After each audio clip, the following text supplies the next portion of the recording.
everybody. It is my pleasure to introduce our first esteemed speaker today, Anyssa Dang, who is a student at Columbia University. While she was still in high school, she authored a book called Kidneys for Kids to help her younger brother understand his diagnosis, deal with the emotions, and to help him cope. And we're excited about that book. We brought it into the Renal Support Network publishing, and we are going to be distributing that book to also help other families, and families who maybe not even just the child has a diagnosis, but maybe if a parent has a diagnosis, it would also help a child understand their parent's diagnosis. And with that, I'm going to introduce Anyssa Dang. And you ready? Oh, I think she froze. Are you there? Hi, everyone.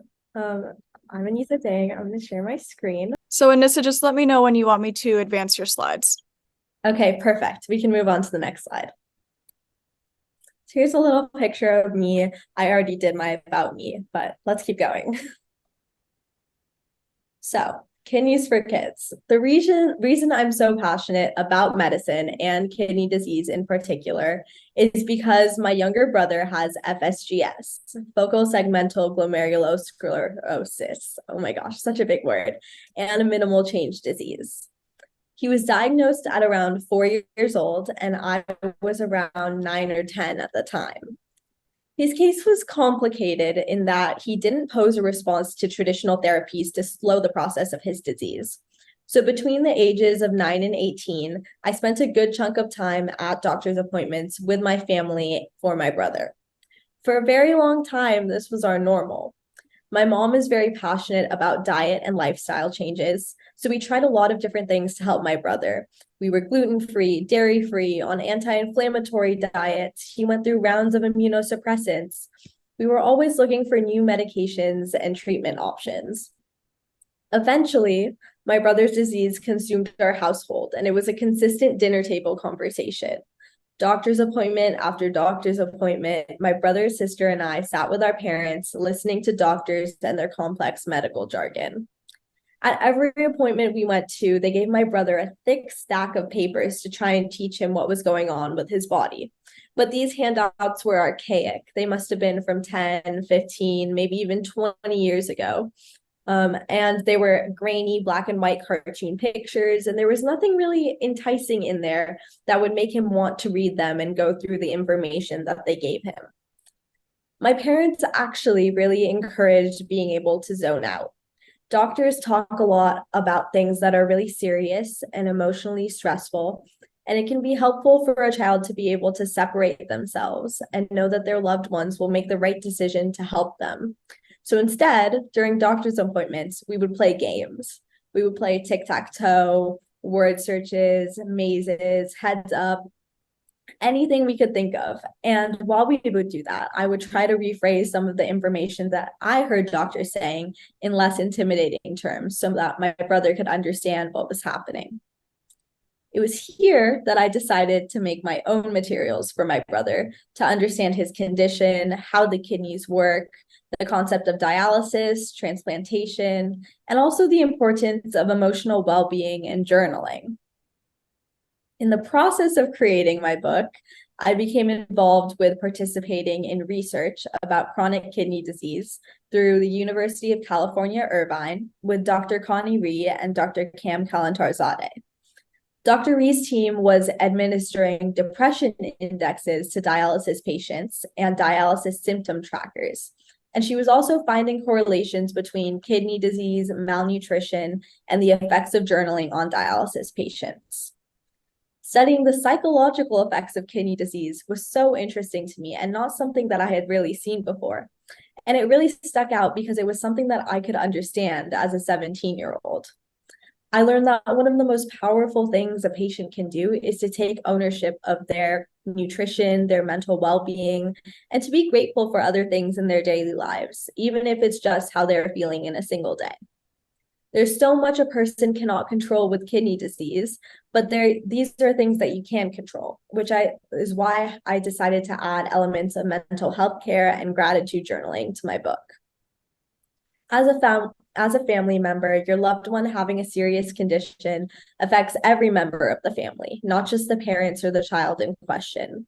And as a family member, I was happy to be a part of my brother's journey and to witness all the trials and tribulations he went through. He truly is an optimistic and resilient kid and handled repeated tough news with so much courage. While this is not my struggle, I'm very lucky to have had the chance to help him navigate his. So in this slide, there's a picture of me with his nurse and transplant coordinator at CHLA. Her name was Gwen, and she really helped me get a kickstart on this project. She was the one who gave me tons of handouts that CHLA was giving their patients. And from there, I took that information and tried to make it more digestible and added fun games to the material. And then in the picture on the right is a picture of me and my brother and my book from the Kidney Talk podcast that Lori had me on, and there's a QR code to it if you want to watch the podcast, and I think we'll also put a link to it in the chat later. Okay, so if you want to go to the next slide, I'm going to show a couple sample pages from my book and kind of walk you through them. So this is one of the first pages in my book, and to start it off, I thought it would be a really cool idea to have a contract. I think it's really important that the reader is invested in their journey. And these are some of the steps that I think can make it a lot easier to be invested in your care by agreeing to take care of your body and eat healthy foods, to come to all of your doctor's appointments, to take your medications, and to make sure that you have a support system around you. Go to the next slide. So this one is probably one of my favorite pages in the book, just because I think it's so important to know the structure of what the kidneys are and what they look like. Because you talk about the kidneys all day long in doctor's appointments, but if you don't know the different parts of the kidneys and you don't know what they look like inside and out, then you can't really understand what doctors are saying. And I think it's really important to put the terms of the kidneys in simple terms so that you can understand what's going on with your body. I really like these graphics just because they show pictures of the kidneys in a way that doesn't look scary. I know a lot of pictures you can search up online can look scary, and I think it's also cool that it's colorful. Next slide. This page is really special to me because it outlines nephrotic syndrome, which is what my brother has. And this is one of the more academic pages of the book, but I think that the information is really important. This is something that my brother could have really benefited from while he was in doctor's offices, just so he could know the big terms that people shout out and what they actually mean and how they're not actually that intimidating if you break them up into smaller pieces. Next slide. So this is one of the games in my book. Throughout the book, there are mazes, word searches. This is Unscramble the Word. There's jokes, there's little riddles, and I think this one is really fun because it's Unscramble the Word and it's a riddle, and it has to do with lab work because my brother would have to get his labs drawn every few weeks, and one of the games we play all the time in doctors' offices while we were waiting or while we were sitting in the lab was Unscramble the Word because it's something you can do really quickly on paper. And so I think this one's a really fun one. Next page. This one is a funny page just because I think it's really important to have something lighthearted when you're going through all of this serious information. And doctors mention urine and pee all the time because it's an integral part of what the kidneys do. And so I think the jokes are a fun way to laugh during doctor's appointments, and a child can tell them to their friends or to their family members, which I think was really fun. Next page. This slide is part of a series in my book about the different food groups and different parts of food. Sodium was a really hot topic in my household because my brother would wake up with edema or puffiness and swelling in his face and his arms. And so we were always trying to monitor how much salt was in foods. And so I think it's really important to identify what high sodium foods are and what low sodium foods are. And I have other slides in the book about calcium and phosphorus as well as sodium and the different food groups. Next slide. So this is one of the final pages that I ended up adding to my book after my research with UCI, and finding that emotional well-being is such a huge part of taking care of your illness and making sure that you're not stressful, and you know that you can talk to people if you have questions, if you want to let them know your feelings. And you don't have to be happy and brave all the time. It's okay to be sad, because it's not a normal thing that you're going through or that your family member is going through, but you have a support system to help you feel better. And so I think this was a really important message that I decided to include. Next slide. Oh, there should be one more slide. Can you go back? Yes. Okay. So to end off, I wanted to talk a little bit about future aspirations and what else is going on. So my sister is a current junior in high school, and we're both very passionate about helping kids with chronic illnesses and kidney disease.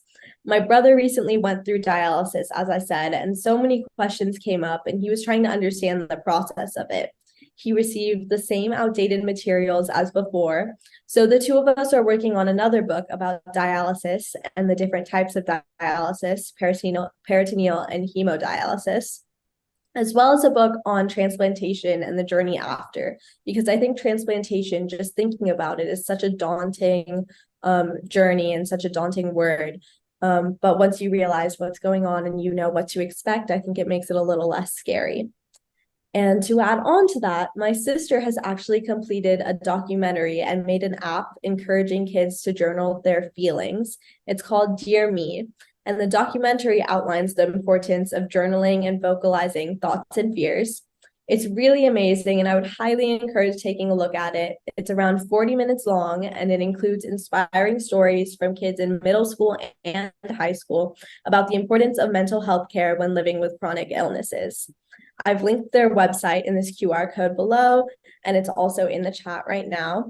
They actually have an app to go along with their documentary that is one of my favorite apps. I use it every day. I don't know if some of you are familiar with that, Be Real, but it's sort of like that, where it sends you a blast every day asking you to journal something, and it'll give you a prompt and say, like, what are you grateful about today? Or what was something that made you happy today?